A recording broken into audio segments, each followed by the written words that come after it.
Hi guys, welcome to Simply Shri.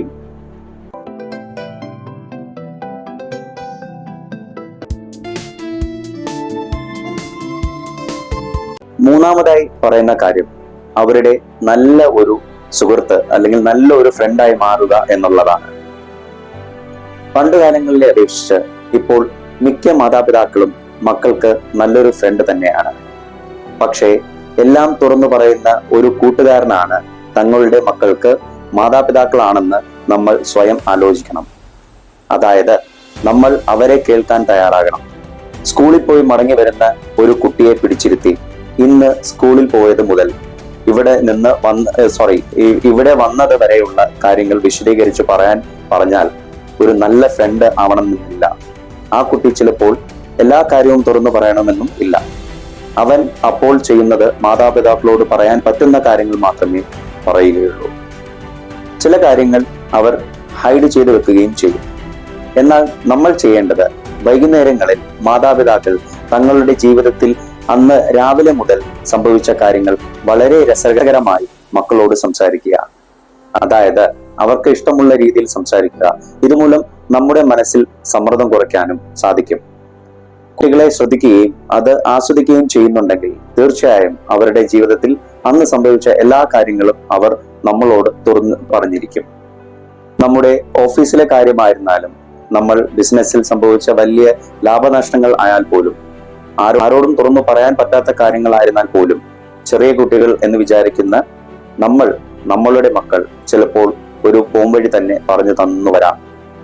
ചുരുക്കി പറഞ്ഞാൽ നമ്മുടെ മക്കളെ നമ്മുടെ സ്വന്തം കൂട്ടുകാരായി കണ്ടാൽ മാത്രമേ അവരും നമ്മളെ സ്നേഹിക്കുകയുള്ളൂ. നാലാമതായി പറയുന്നത് ഏറ്റവും പ്രധാനപ്പെട്ട ഒരു കാര്യമാണ്. നാലാമതായി നമ്മുടെ കുട്ടികൾക്ക് നമ്മൾ ഒരു റോൾ മോഡൽ ആവുക എന്നുള്ളതാണ്.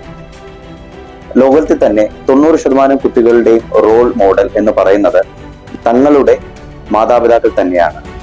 പക്ഷേ അത് കുട്ടികൾക്കും മാതാപിതാക്കൾക്കും തിരിച്ചറിയാൻ സാധിക്കുന്നില്ല എന്നുള്ളതാണ് വസ്തുത. ഉദാഹരണത്തിന് മദ്യപിക്കുന്നത്, സിഗരറ്റ് വലിക്കുന്നതോ ഒരു അച്ഛനാണ് വീട്ടിലുള്ളതെങ്കിൽ തങ്ങളുടെ മക്കളെ സിഗരറ്റ് വലിക്കരുത്, മദ്യപിക്കരുത് എന്ന് പറഞ്ഞു തന്നാലും അവർ തീർച്ചയായും ആ വഴിക്ക് തന്നെ പോകും. അവർക്ക് വേറെ ഒരു റോൾ മോഡൽ ഉണ്ടായിരുന്നു എന്ന് നമ്മൾ മനസ്സിലാക്കേണ്ടിയായി വരും. കുട്ടികളോട് നമ്മൾ അങ്ങനെ ചെയ്യരുത് എന്ന് ഒരു കാര്യത്തെക്കുറിച്ച് പറയുന്നു എങ്കിൽ നമ്മളും അത്തരത്തിലുള്ള ഒരാളാണെങ്കിൽ മാത്രമേ അവനും ആ കാര്യം ചെയ്യാതിരിക്കുകയും ചെയ്യത്തുള്ളൂ. കുട്ടികൾ എന്ന് പറയുന്നത് ഞാൻ ആദ്യം പറഞ്ഞതുപോലെ അനുസരിക്കുക അല്ല, അനുകരിക്കുകയാണ് ചെയ്യുന്നത്. നല്ല സ്വഭാവമുള്ള അച്ഛന്റെ മക്കൾ 90% നല്ല സ്വഭാവമുള്ള മക്കളായും പണക്കാരന്റെ മക്കളും ജോലിയുള്ളവരുടെ മക്കളും അതുപോലെ ആയി തീരുന്നത് തങ്ങളുടെ മാതാപിതാക്കളെ റോൾ മോഡൽ ആയി കുട്ടികൾ സ്വീകരിച്ചത് കൊണ്ട് മാത്രമാണ്. ഇനി അഥവാ നമുക്ക് നിർത്താൻ പറ്റാത്ത ദുശീലങ്ങൾ ഉണ്ടെങ്കിൽ തന്നെ നമ്മൾ ഒരിക്കലും അവരുടെ മുന്നിൽ കാണിക്കാതെയും പ്രകടിപ്പിക്കാതെയും ഇരുന്നാൽ അവരുടെ മുന്നിൽ നമ്മൾ നല്ലൊരു റോൾ മോഡൽ തന്നെ ആയിത്തീരും. അഞ്ചാമതായി പറയുന്നത് ഏറ്റവും പ്രധാനപ്പെട്ട കാര്യമാണ്. അവരുടെ കഴിവുകളെ നമ്മൾ തിരിച്ചറിയുക എന്നുള്ളതാണ്. നമ്മുടെ മക്കളെ നമ്മൾ പലപ്പോഴും പറയാറുണ്ട്, അവൻ ഒന്നും പഠിക്കുന്നില്ല, അവന് ബുദ്ധി കുറവാണ്, അവൻ ഒന്നും ചെയ്യുന്നില്ല, ഭയങ്കര അലസത കാട്ടുകയാണ് എന്നൊക്കെ. അവൻ എപ്പോഴും കളിക്കാനാണ് ഇഷ്ടം എന്ന് നമ്മൾ പറയാറുണ്ട്. നമ്മൾ ഒരു കാര്യം മനസ്സിലാക്കേണ്ടത് എന്ന് വെച്ചാൽ ഈ ലോകത്ത് ഒരു കഴിവും ഇല്ലാതെ ഒരാളും ജനിക്കുന്നില്ല എന്നുള്ളതാണ്. കുട്ടികളുടെ കഴിവുകളെ മാതാപിതാക്കൾ തിരിച്ചറിയുമ്പോൾ അവൻ ആ മേഖലയിൽ ഏറ്റവും ഉയർന്ന തലത്തിൽ തന്നെ എത്തിച്ചേരും. ഇനി ആ കഴിവുകൾ മാതാപിതാക്കൾ തിരിച്ചറിയാതെ അവൻ സ്വയം തിരിച്ചറിയുന്ന ഒരു സമയം ഉണ്ടാകുകയും ചെയ്യും. അങ്ങനെ അവൻ തിരിച്ചറിഞ്ഞ് ആ കഴിവുകൾ ഉത്തേജിപ്പിച്ച് അവൻ ആ മേഖലയിൽ ഉയർന്ന തലങ്ങളിലെത്തി എന്നും വരാം. അങ്ങനെ കഷ്ടപ്പെട്ട് അവന്റെ ഇഷ്ടമുള്ള മേഖലയിൽ അവൻ എത്തിച്ചേരുമ്പോൾ ചിലപ്പോൾ അവന്റെ ജീവിതത്തെ തന്നെ അത് മാറ്റിമറിച്ചേക്കാം. ഇനി കുട്ടികളുടെ കഴിവുകളെ എങ്ങനെ തിരിച്ചറിയാം എന്നതും നമ്മൾ ചിന്തിക്കേണ്ടിയിരിക്കുന്നു.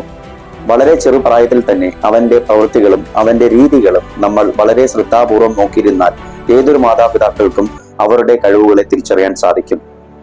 ഏത് സമയവും TV കണ്ടുകൊണ്ടിരിക്കുന്ന കുട്ടികൾ, ചെറുപ്രായത്തിലിരിക്കുന്ന കുട്ടികൾ, അവരുടെ കഴിവ് എന്ന് പറയുന്നത് TV കാണലല്ല എന്ന് നമ്മൾ മനസ്സിലാക്കണം. അവനെ എത്തിച്ചേരേണ്ട മേഖല, അവന്റെ കഴിവ് എന്നിവയുടെ ഒരു വഴികാട്ടി TV യിൽ ഏതോ ഒരു പ്രോഗ്രാമിൽ ഇരിപ്പുണ്ട് എന്ന് അവന് തോന്നുന്നു. അതുകൊണ്ടാണ് അവൻ TV കാണുന്നത്. അവൻ സ്ഥിരമായി കാണുന്ന TV-യിലെ പ്രോഗ്രാം ശ്രദ്ധിച്ചാൽ നമുക്ക് മനസ്സിലാക്കാൻ സാധിക്കും അവന്റെ മേഖല ഏതാണെന്ന്.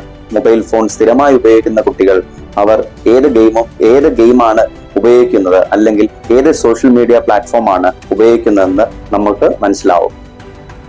എത്ര ജോലി തിരക്കിനിടയിലും തങ്ങളുടെ മക്കളുടെ കാര്യത്തിൽ ചെറിയ സമയമെങ്കിലും നമുക്ക് മാറ്റിവെക്കാൻ സാധിച്ചാൽ ഇത്തരത്തിൽ നമുക്ക് കഴിവുകൾ തിരിച്ചറിയാൻ സാധിക്കുന്നതാണ്.